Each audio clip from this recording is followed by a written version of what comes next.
It is a little past 4:15. Welcome to the May 15, 2019 Seattle School Board Legislative Meeting. As we begin, the board would like to recognize and honor the First Peoples of the Puget Sound Territories by acknowledging that we are on the land of the coastal Salish tribes. We'd also like to welcome Gabby Mismella, who's joining us on the dais this evening from Franklin High School. Go Quakers. Ms.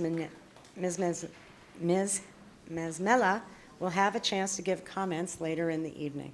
Welcome. Roll call, please.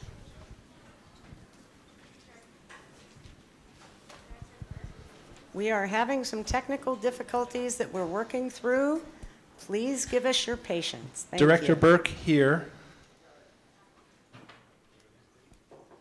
Announce yourselves, people, please. Director Patu here. Director Geary here. Director Mack here. Director Pinkham here.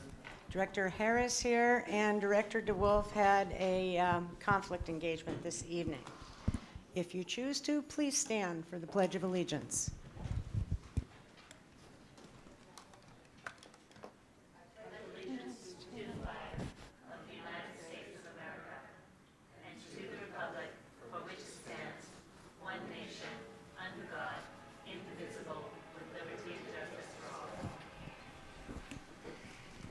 Next up on your published agenda is the John Rogers Elementary Choir. However, like many Seattleites this afternoon, they are stuck in traffic. So, Madam Superintendent, the floor is yours. We are swapping and doing the best we can given our limitations. Thank you.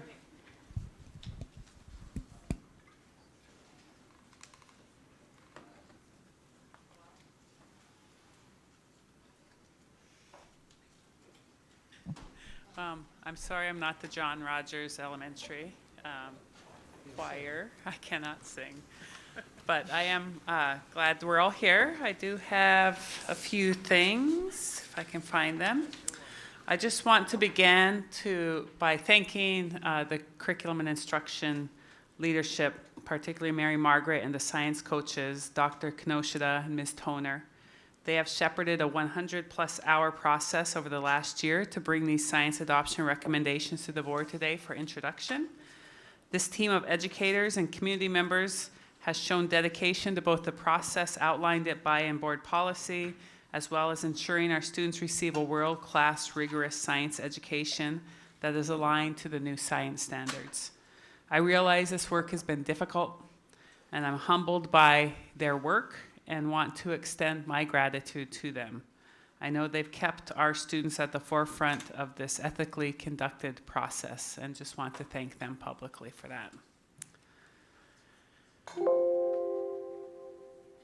So starting out, just so you know, you can either call me Your Honor or Doctor now, that I have an honorary doctorate from the University of Montana. Last weekend, this is me and President Bodner, so really excited about that trip. That was fun. I like to ask for my own applause, so. This kindergartner at Concord International Elementary was writing about her party. They were doing persuasive essays about different types of parties. My favorite was the cotton candy party. The whole class was writing about a party they wanted to have, and the good news is I got invited to everyone's party. Made me happy. This is one of our amazing SEL teachers. She was sharing how proud she was of her students' work at Gatewood Elementary. Students shared all the wonders at Genesee Hill. These fifth graders did not miss any of the highlights. I had students waiting on every corner as I turned the corners in the hallways to showcase some of the work that was going on. And while I was there, I discovered the PE teacher at Genesee Hill was a female Olympic basketball player back in the 80s. So we told her if we ever take on the city in basketball, she's on my team. These young scholars at Franklin High, and our student should be in this picture as well, They asked very thoughtful questions to Chief Best and I when we were there visiting with them. They asked about the school-to-prison pipeline. They asked why Seattle Police placed the watchtower in their neighborhood. Very powerful conversations, and every time I'm in community with the young people in this district, I'm always inspired and awed by the attention they're paying to justice and to the things that they feel that they need to advocate for and raise their voices. So I want to thank them for that. JJ and Danny showed me around Lawton Elementary. These fourth graders are very proud of the art and the community being built at their school. It was a lot of fun. That day was picking out books for summer reading at the library, so that was nice to see. This is Tegan. You may have heard earlier in the year, she was a fan of corny jokes, and she learned that I was a fan of corny jokes. So she wrote and mailed me a card with a joke in it a few months ago. And so I finally got to visit her school at Coe Elementary, got to meet her in person, and she came armed with a book of jokes. So watch out for future Juno Journal. Annika and I shared bird stories at Catherine Blaine K-8. She was monitoring quail eggs for a science experiment she was doing. I shared about my observations of Francis the crow. If you have not following my Twitter feed, there is an American crow that has made a nest outside my office window, and so we are chronicling her, the goings on. And so she and her partner, who we've dubbed Frank, keep a close eye from the seagulls outside the window. There are now nestlings in the nest, and so we're keeping a close eye and making sure that things go okay. But I also wished Annika's well on her quail eggs hatching. Josephine was leading her peers in a sight word lesson. This was on Teacher Appreciation Day, or Teacher Appreciation Week, so it was really fun to see this class totally engaged in reading activities. It was a big class. There were all kinds of groups going on, but Josephine was leading her peers in this sight word lesson, and it was a kindergarten class, and it was really amazing. There were groups throughout the room being led by the kindergartners. The teachers were engaged in FMP testing, and all of the students were engaged in reading activities. Staff, Concord International Elementary with Principal Sansalone, and they also had a visit from Good Donut that day. I would like to congratulate him on becoming the official principal and thank him for serving as interim this year. He's proven himself to be a great leader of that school and has been installed as the principal for next year, and so thank you, and I know great things will continue under his leadership.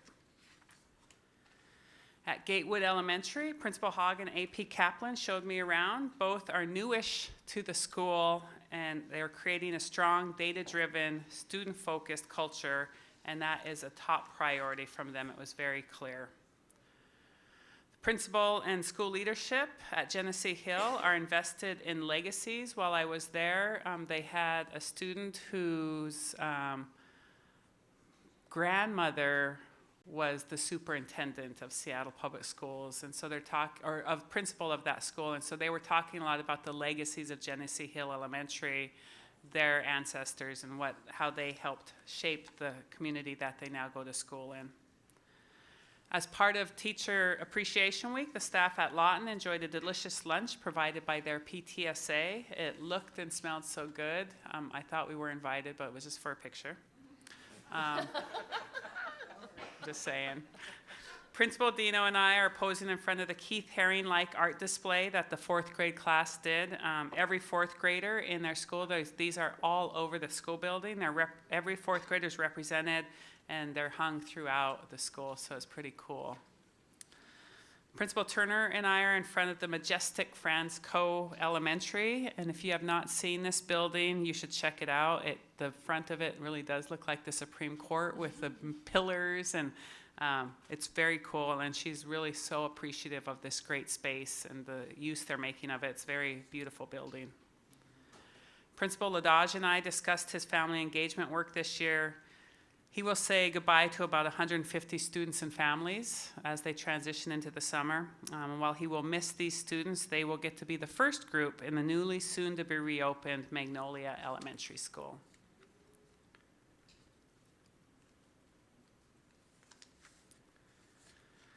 This is a room full of early childhood partners at the Rainier Community Center. There isn't a day that goes by in this job when I don't realize how fortunate our district is, and that our students are so lucky to have so many people in their corner helping them succeed. With about 280 school partners and in every space I'm in, and the support that we have and the cheering on and the cheering section that we have, it's really phenomenal. Chief Best showed me around her world. This facility is actually within blocks of here, which we were surprised to find out. It houses a variety of vehicles. I got to see like the bomb car and the SWAT car and all that kind of stuff. But this four-legged friend is one of the bomb sniffing officers, and she showed us how she did her job. It was very impressive. I did a soft launch and ask of my new friends at the Rotary Club. I shared our strategic plan. I shared our plans for summer reading launch and asked them, about kinds of the service work that they're doing and how they might be able to partner with us in our efforts. This is President Cindy. She's president of the Rotary Club, and John Bridge, of course. John's been really helpful at getting me in front of all kinds of different groups that want to support our students, and we're so lucky to have him in our corner. I also met again with Licton Springs K-8 families and staff. It's my third meeting with the community, just talking about different things about their school, their identity, their data, their space. And I know that the overcrowding and sharing space at Robert Eagle Staff Middle School has been challenging, and I'm really appreciative of Principal Alfin and her ability to keep the family, staff, and students focused on what matters most, and that is improving school climate and student learning. This school will continue to define itself and become stronger as a result of this hard work. And thank you, Director Burke, for coming out for that meeting. Thank you to the Seattle Schools Foundation for this wonderful scholarship event. And thank you, President Harris and Director Pinkham, for attending this event. And again, just hearing the stories of the students who received this scholarship was really powerful and just proved their persistence in their pursuit of excellence. And I wish all of them the very, very best on their journeys. This concludes my remarks. Thank you, President Harris. Thank you. I believe the John Rogers Choir has arrived, so if board members would sit in the front row, we can enjoy the entertainment for the evening. Thank you.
Hello.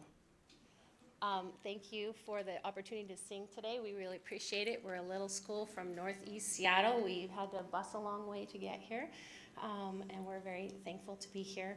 Our school focus for the month is gratitude, so we're grateful to our audience. We're grateful to our PTA for the bus that provided us the chance to get here, and our t-shirts. And we'd like to share 3 pieces of music that bring us joy and share our heritage from our choir. Some of our members have the same heritage as these songs that we chose. So we would like to start with a song from Russia called The Birch Tree, where we are thanking the birch for its contribution to musical instruments. And we're gonna sing about the balalaika, traditional Russian string instrument that we're gonna make out of the birch tree.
Thank you. Can I have our glockenspiel players take a bow? These students, Joey, Maya, and Violet, have come to our club during our school day to practice those parts. So thank you, and let's let them back in.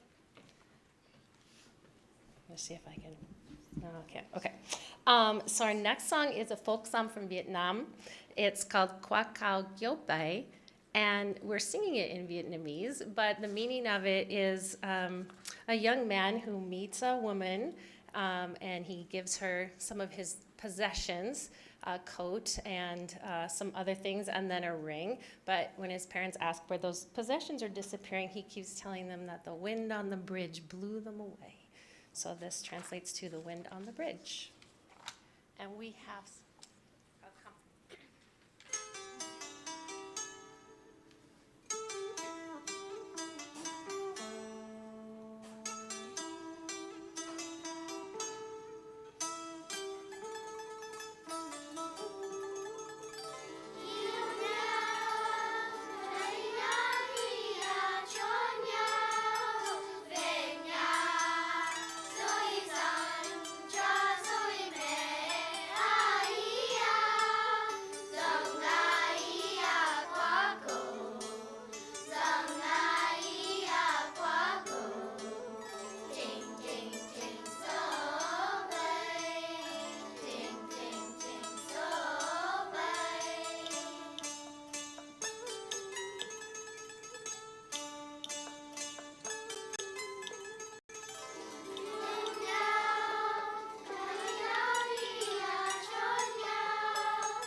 Thank you. We would like to finish with Lift Every Voice and Sing, the African American National Anthem.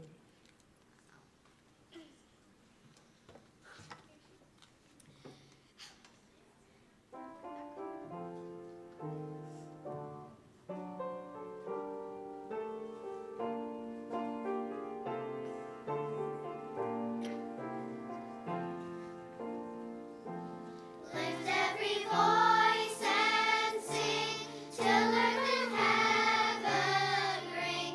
Ring with the heart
Can you join me up? Whoa. Hot spot indeed. There you go. Can you introduce yourself, how long you've been teaching, how long you've been teaching with Seattle Public Schools and at John Rogers? And then we're going to hand the microphone off to you all. Introduce yourselves, tell us which grade you're on, and then pass her down if you would, okay?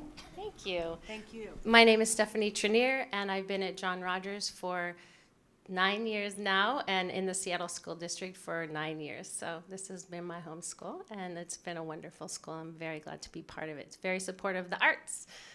So can I start back here? My name is Liam and I'm in 4th grade. My name is Giselle Williams, and I am in 4th grade. My name is Sari and I'm also in 4th grade. My name is Abubakar and I'm in 4th grade. My name is Lily, and I'm in 4th grade. My name is Maya, and I'm in 4th grade. My name is Java, and I'm in 4th grade. My name is Bethel and I'm in 4th grade. My name is Elizabeth, and I'm in 4th grade. My name is Hazel and I'm in 3rd grade. My name is Violet and I'm in 4th grade. My name is Will and I'm also in 4th grade. My name is Aurelia Vanso, and I'm in 4th grade. My name is Joey, and I'm in 3rd grade. My name is Amari and I'm in 3rd grade. My name is Phoebe, and I'm in 3rd grade. My name's Sanaya, and I'm in 3rd grade. My name's Angelina Wraith Miranda, and I'm in 3rd grade. My name is Victoria. And I'm in grade 3. My name is Rose, and I'm in 3rd grade. My name is Annie and I'm in 3rd grade. My name is Mahi, and I'm in 3rd grade.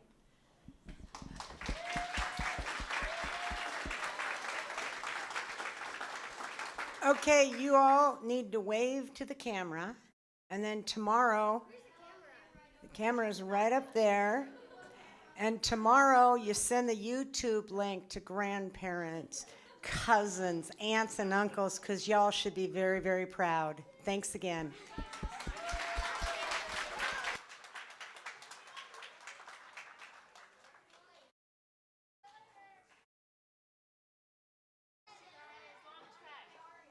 Thanks for coming and seeing us.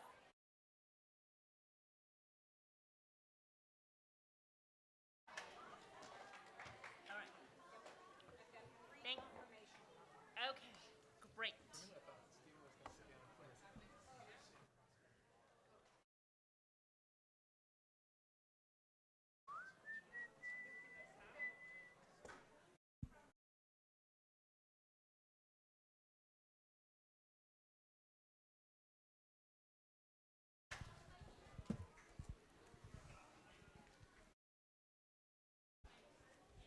Okay, we are up for board committee reports. Who would like to go first?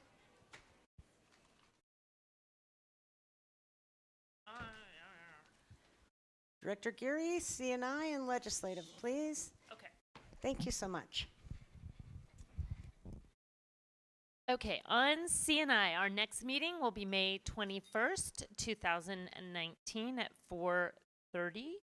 Our agenda is yet another really packed one. I think towards the end of the year, we end up really putting in a lot, trying to get a lot of work done so that things are ready to roll in the next year.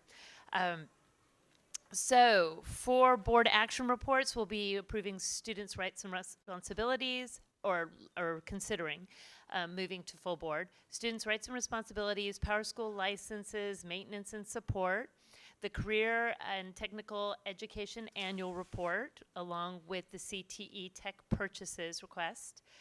Policy 3232, which is the Parent and Student Rights in Administration of Surveys, Analysis, or Evaluations, for those who are interested in that topic.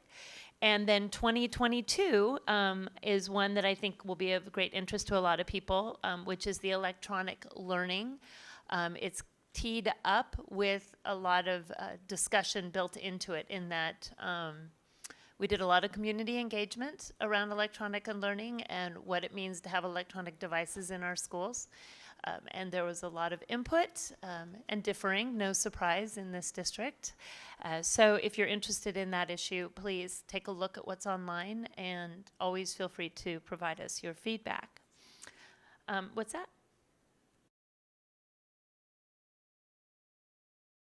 Sorry, just for clarification, our committee materials aren't typically posted. The agenda is, but then the community would have to request from the board office to get a copy of Okay, whatever. thank you. But they could also attend the meeting They can attend. if they wanted to hear the discussion. Right, and they can ask the And board or office. it's also noticed that if it's passed out of committee, at that point it will come to the board for introduction, and then the next meeting after that potentially up for vote. So I'm just queuing it up so people are aware that it is coming down the line if they're interested in that issue. The policies that will be up for discussion, but not necessarily to be passed through at that point for the board, is 2185, physical education, the annual review, which I believe is part of superintendent procedure. One question that I've asked to be included in the discussion is the intersection around adaptive PE and our unified, because our unified services tend to come under athletics, whereas adaptive PE comes under physical education. And while there seems to be a lot of opportunity for intersection between adaptive and unified, I don't know if we've structured that properly in our district. So I'm hoping in the context of that report, we can see what we can do to make sure that there is the intersecting discussions that should be happening there. And then we also have the CSIP annual approval, the continuous school improvement plans, which come up every year and are always great for good discussion about the district's, the CSIP ends up being now the district's ability to guide our individual buildings in their work, and then it's the document around which the BLTs and the individual buildings can discuss what it is they hope for their building or their school to achieve, the weaknesses, the strengths, the focuses.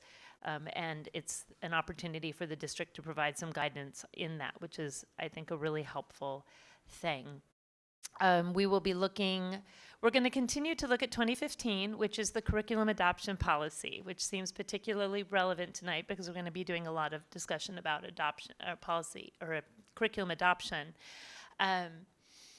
And I can't say how much I appreciate now that we're really slowing down that work, because the process that we've gone through now has been very difficult on our district. And so to the extent that we can shore up the policy so that and the procedures such that it will help guide us through a smoother process, I think that's really important work, and one that I will take very, very seriously. And hopefully, as we work on that, we will be going out for the appropriate amount of input. And then up finally is 2024, which is up for approval today. But it's on the consent agenda, and we'll be talking a little bit more about that, because I've heard a lot from families around special education. And so I just want to assure them that we are listening to them. And so there'll be a little bit more discussion about that.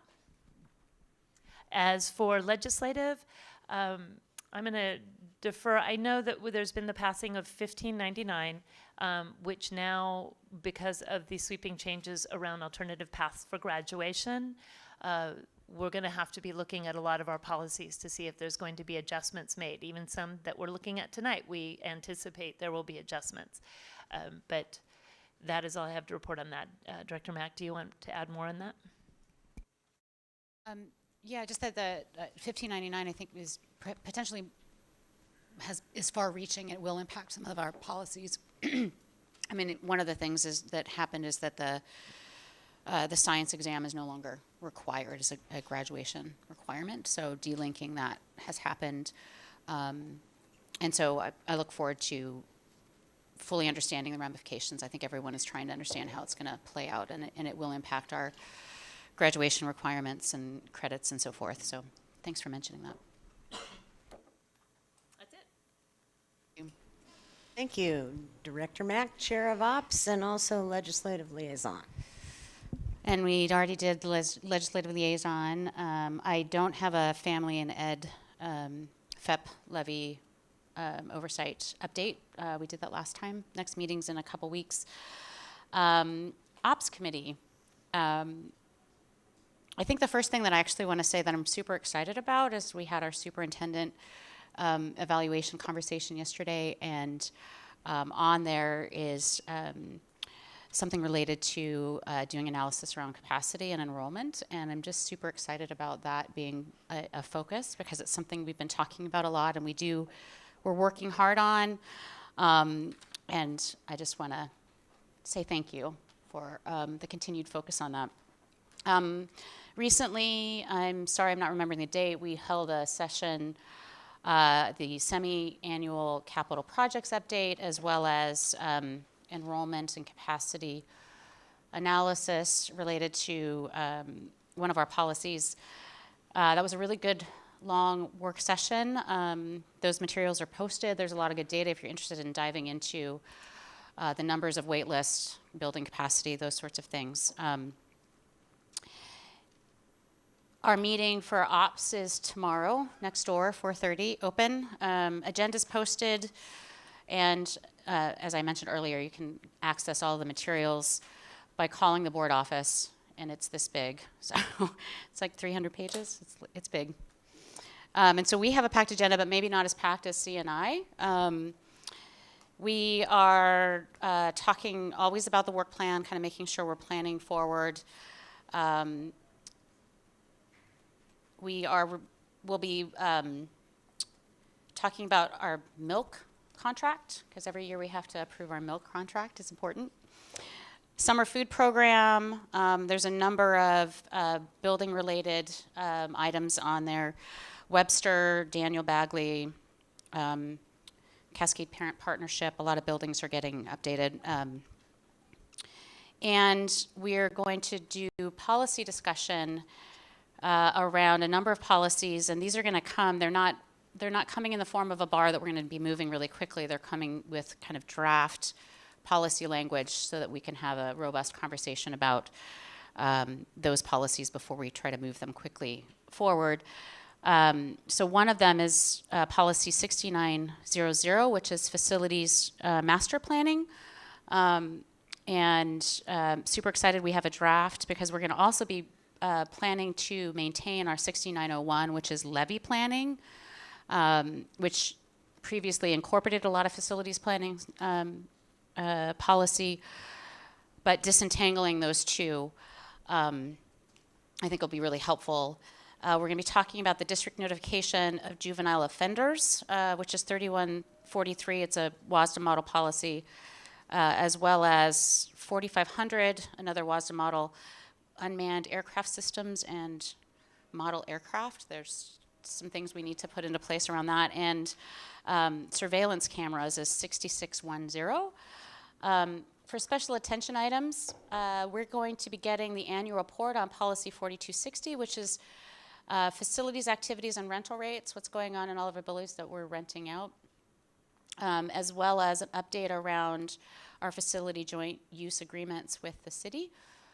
Those are coming due for renewal sometime soon, and so we'll get an update about where that's at, what the process is, et cetera, as well as an update on the use of our playground development funds. Folks may remember that there's additional dollars that have been focused on developing our playgrounds, especially in some of our higher needs schools. The last two things is we're going to be talking about the proposal for the Enrollment Capacity and Facilities Planning Advisory Committee.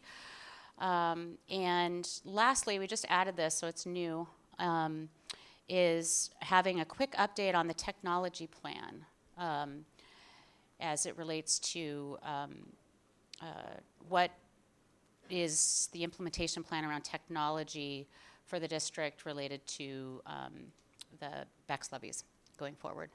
So that sets the stage, that plan kind of sets the stage for what we do in the future. So we're going to get a quick update on that tomorrow as well, and I think that's it. Looking forward to it. Director Pinkham, Chair of Audit and Finance, please.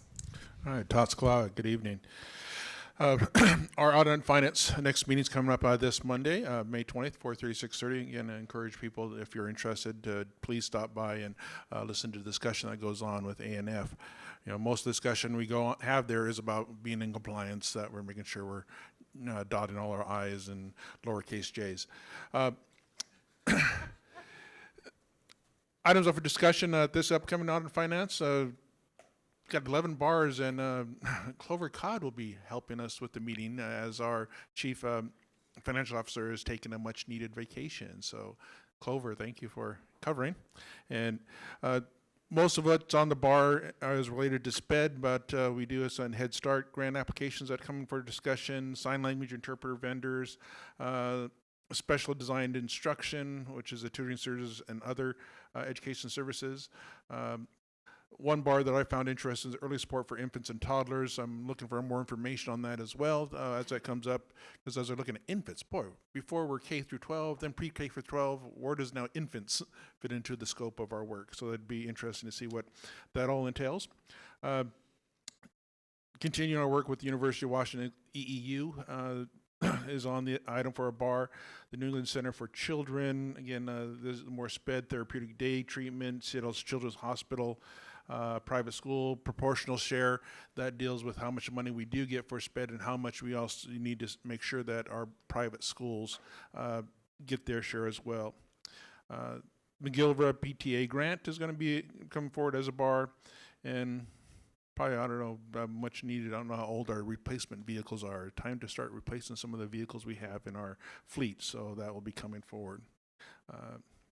Informational items coming up for this next meeting, renewal employment agreement with an amendment, and we'll be working with old boy on that information only item.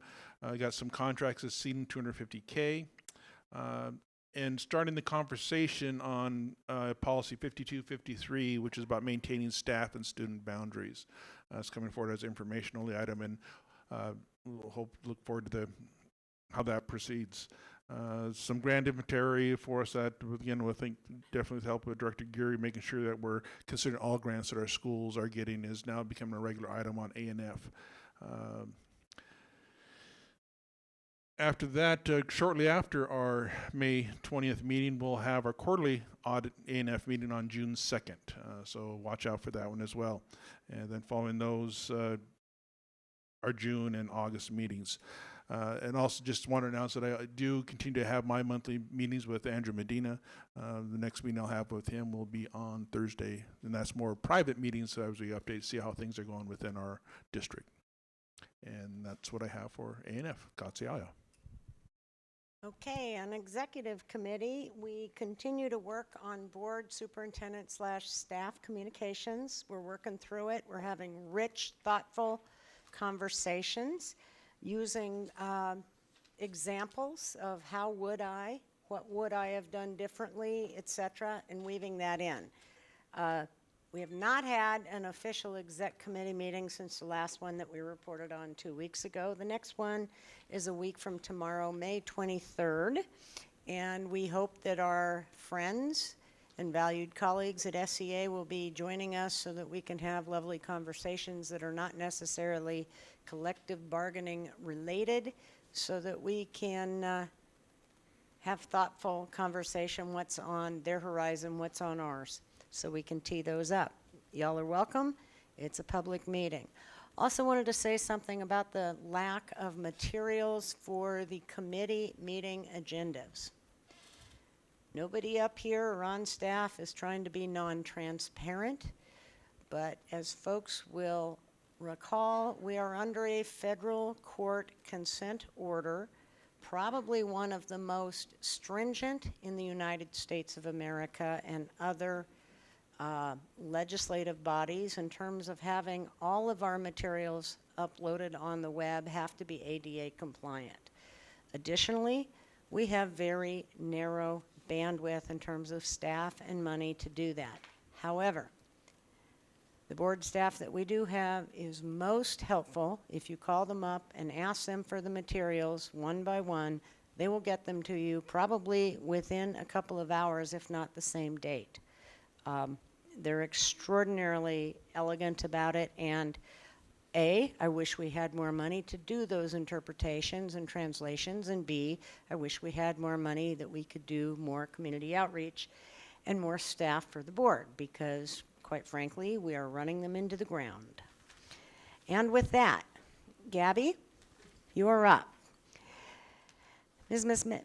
Mella serves as the ASB Vice President of Franklin High School. In addition to the traditional school activities ASBs coordinate across the city, Gabby was instrumental in coordinating Franklin High School's Keep the South End Safe campaign and student-led action last year in the horrific and sad aftermath of losing student Ryan De La Cruz. Her passion for our school in the south end of Seattle is unrivaled, as is her dedication to Franklin High School and the surrounding communities. Your comments, please. Tell us what we need to know. Tell us what you want us to know. And tell us a little bit about where you're going. Okay. Thank you. I first want to say thank you guys for allowing me to sit up here with you. And I also want to say thank you for helping us or providing us new windows and doors at Franklin during the summer. It's a key necessity to better our environment, school, and we greatly appreciate it. If someone were to ask me what Franklin meant to me, I would tell you that it was my home. While spending the last 4 years of my life here, I've come to terms that I wouldn't want to spend my high school years anywhere else. Franklin is a place where we turn our trauma into celebrations, where equality is practiced and preached, where aspired leaders are constantly pushing past the barriers. It is a place where all hope is given. Growing up in the south end of Seattle, it's easy to lose grip of aspirations and dreams and confine them based off of the reality that hits majority of minorities. We're told to dream big and reach for the stars, but at the same time, we're given these restrictions of stereotypes that hold us back. But at Franklin, we're free from all the stereotypes, and we have people in our corner who actually want to see us succeed. Some highlights I want to mention are that our national mock trial team is currently in Athens, Georgia, defending their title. We have ultimate Frisbee players playing for national teams and professionally while still in school. And for years, we've had our annual Power, Justice, Freedom, but particularly this year, it was 100% student-driven. I could go on about how amazingly unique Franklin is, but as great as I can make it sound, there are also many things holding us back from being better. One thing I would like to mention is that Franklin is the only South End school or South End high school that doesn't have access to procurement cards. Our leadership and ASB teams and advisors are often spending our own money or having to go through the processes of POs, which is very stressful for our students and our advisors. And we know that Cleveland came earlier in the year and mentioned that they didn't have access to these cards, but since requested, they got it, and as well as Rainier Beach. So we're just asking if it's possible, if we could get those as well. And then another thing I want to mention tonight is the inability to hold events or fundraisers when working with the rules of the 609. As the current ASB Vice President, my team and I often find it difficult having to follow all the rules and regulations that are given. And as much as respect as we do, or as much respect we give for the 609 and you guys for the rules, we just want to find a common ground so that everybody can, have the events and do what we want to do. And then, that's really all I have. And then a little bit about me is that I've actually just got accepted into the Academy of Rising Educators. Yeah, so I will be continuing my education next year through you guys, which I'm super thankful for. And that's about it. Thank you. Do any board directors have some questions for Gabby? Comments? Other than, I am so thrilled. You made my day. Thank you for that. Rising Academy. Director Mack? I appreciate that you brought questions to us. I'm not sure where the procurement card issue goes to staff. Director, Mr. Nielsen's raising his hand, so you'll get connected. So thank you for bringing that issue. And I just want to say thank you for mentioning the importance of the buildings and the windows. And I'm glad it's made you happy because it's so important.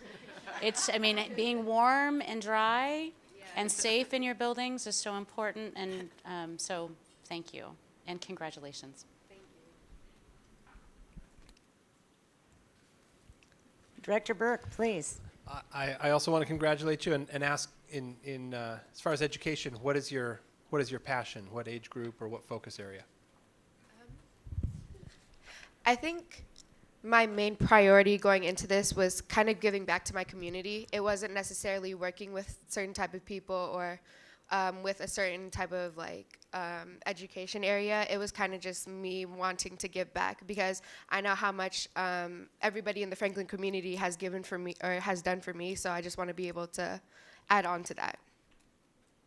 That's wonderful. Thank you. And I really appreciate your range of comments. As Director Mack mentioned, the facilities, collaboration with district and our systems and our labor partners and finding a way to really center students in that conversation. And so thanks for bringing that up. Superintendent, you betcha.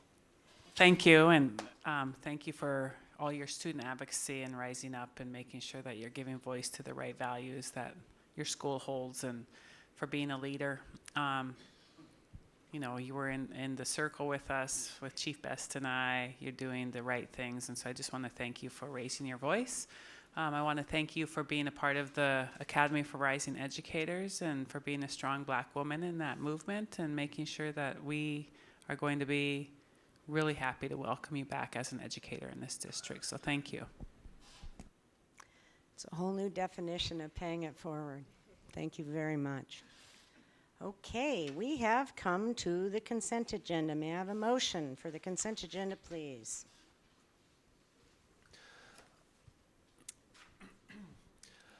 I move approval of the consent agenda.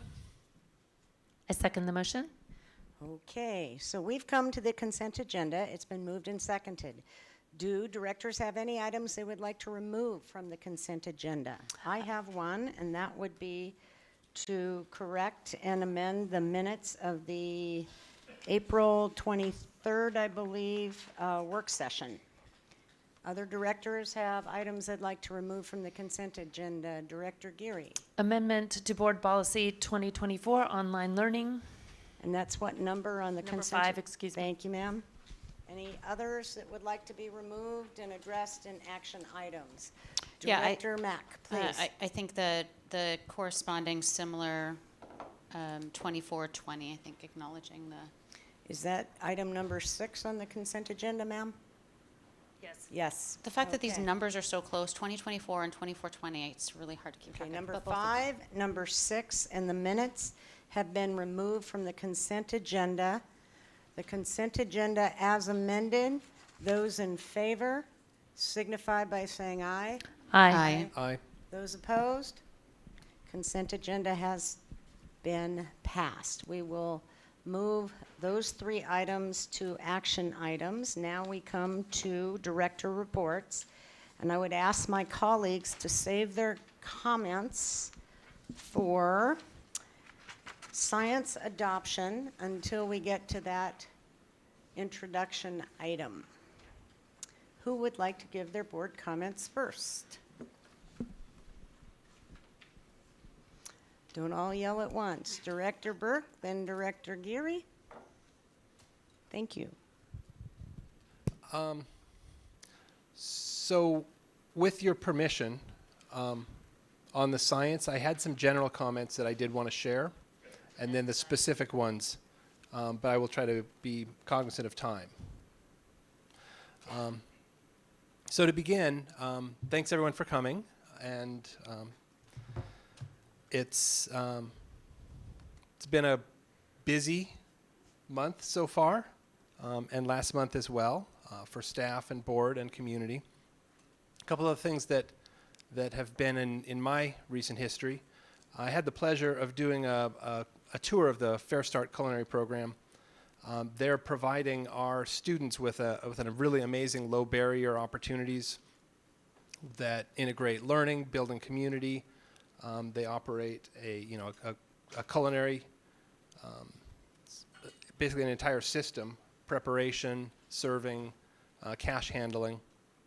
And so they provide training and experiences for our students at interagency and some of our NOVA students. And their impact on graduation rates and retention rates and attendance rates for those students is really powerful. So I encourage my colleagues to take that tour if you can. I want to commend Superintendent Juneau for her passion and support, her thoughtful leadership around Licton Springs and that community. I think the multiple visits that she's made and the focus on that work, it really speaks to how your values are aligned and trying to bring that community to a place where they feel heard and their students get both the social emotional supports that they've historically valued and spoken about, but also the student growth and academic outcomes that I think everybody here is aspiring for. So publicly, I want to commend you for that. I had a community meeting a couple weeks ago. The topics that came up were, of course, science. We had some high school teachers and adoption committee members present, had rich, thoughtful conversation about that. We had some folks from Washington Middle School, and their ask for us as a board and specifically for the district is to really support their school with positive action, district facilitation as they work through budget, staffing, and CSIP development and leadership transition. At the meeting, we also got an update on our dual language immersion programs. We had a community member that has been really active in helping those out. An update on what's going on at Lincoln High School with the Spanish and especially the Japanese program, which had previously been a little bit at risk based on enrollment. And I think through the support and enthusiasm of the community around it, it sounds like they have a viable cohort for that, which is really exciting. So just as a tee up around one more thing, I had this supreme pleasure earlier today to visit Denny International Middle School. I see some of the folks that I met at Denny in the audience, and so I want to put a special thank you to Anastasia Sanchez and Principal Jeff Clark for taking time out of their day where really they need to be running the school and managing students to talk to me about my concerns about their successes and some of the amazing things going on there. I got to visit 3 classrooms, a 6th, 7th, and 8th, and see what they've done with that program. So that was really neat, and thank you publicly for that. So the general comments I want to make around the science adoption is just that there's 3 separate bars, and I'll hold the comments for the specific bars when they come up.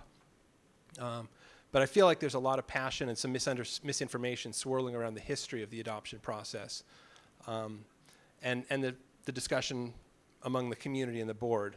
So, we're going to be going in, we're already in this polarized environment, so I guess I'm just going to ask that folks practice being civil, listening to understand, and then my expectation is also that as professionals, we engage in thoughtful dialogue. And I'll be candid that I don't believe that is using district email groups as political vehicles. I don't think that's necessarily an appropriate use of resources. So I am open to hearing conversation and really excited about the conversations I've had. They've been super powerful. They shape my understanding of our classroom needs and our future aspirations. But I also know enough about the industry and science of data analytics to be wary and recognize the draw of the education market. I know how it's a billion-dollar market, multi-billion-dollar market, and it can really make our kids and our teachers look like acquisition targets. That is on my mind as a director. Publishers and education technology organizations are deliberate, strategic, and they're very good at messaging to get their feet in the doors and get their products and software licenses into school districts. So this includes free samples, pilots, professional development seminars, testimonials, awards, media exposure, third-party rankings. The list goes on and on. There are a lot of strategies that publishers can use to get their material out in front of all of us as consumers. And I think we have to be cognizant of that. We also have to be cognizant of those that don't have that exposure to do that. There's a huge range of high-quality materials. But as a board director, I see it as one of my fundamental responsibilities to be aware of that, to challenge that, and put educating our kids and financial stability of the district first and foremost. So as a board director, I'm not willing to be the board director that hands our kids, our youngest learners, over to a third party to be profiled And so recognize that's not always the experience, but we just have to be really aware of the market and how technology is coming into play here.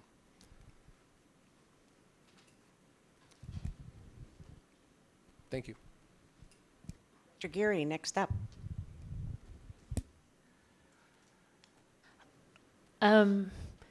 So most of my comments, because most of the contact that I've had with the public the last couple of weeks have been around either the adoption or the 2420, because of the visits to my community meeting. I do want to acknowledge that the shooting that happened in the Central District that killed the 19-year-old, that was a Sandpoint family, and that there are members of the Sandpoint community who have been devastated by it. And so to the extent that people want to help support that, I can put you in touch with the names of people who are doing the work. I don't take credit for doing that work personally, but I do acknowledge that that community has been harmed, and that they are devastated by it. And I think that it's worth us realizing that that happens and that there is a family in our schools that is in crisis. So I do acknowledge that. I don't know if we want to take time now for general comments, but I guess since we have started, I can do that now, or we can do it later. What would you prefer, President? It's 5:15. We need to start public testimony. We have a 45-person wait list, and that's after taking 25 slots for public testimonies. So to the extent that we can make our comments short so we can get there on time, and then we'll roll into the other. Well, as the chair of curriculum instruction, I just think starting this with some gratitude is really important. And so that's what I've prepared to do. So I wanted to give thanks for all the people who have raised their voice in this adoption process. I want to give thank you to our board, because for many, many years, curriculum was not put in the hands of our teachers and our schools. And that was not accounted for in our funding. And so that this board has made very hard decisions, not always even agreed upon by the teachers, to do that work. I thank you for that, because I truly believe it is a matter of equity that we make sure our teachers have the tools that are necessary. And to the public, I thank you for continuing to provide us with your questions and cause us to have to really think about the work that we're doing and to test our own assumptions. To the teachers who have come to testify and provide us emails about the importance of this adoption to them in their classroom so that they can have the opportunity to provide their students with aligned instruction, that's really important too. To our superintendent, who has overseen the adoption process and has allowed the board incredible access to staff to answer the thousands of questions and inquiries that we have brought. That has been a tremendous lift. They've had to redirect much work continuously, answering the same questions over, because they come and they need to be looked at again. And so it has been a huge lift for everybody. To the science staff and Mary Margaret Welsh, who also have worked tirelessly to bring aligned curriculum to all of our schools since the passage of NGSS in 2011.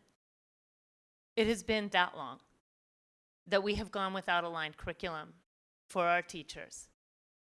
And they have worked to bring alignment, to bring adoption, to get into the hands of our teachers by hook and crook, perhaps, looking at the way to do it, because at the end of the day, those teachers need the tools to teach their students.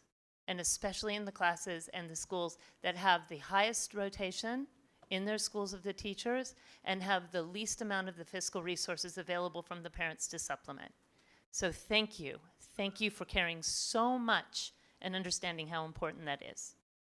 I'm going to give thanks to our former superintendent, Larry Nyland, who actually approved the waivers that are in conflict, but were so necessary to make sure that those teachers had materials when the school board would not get them in their hands. So that is an important thing.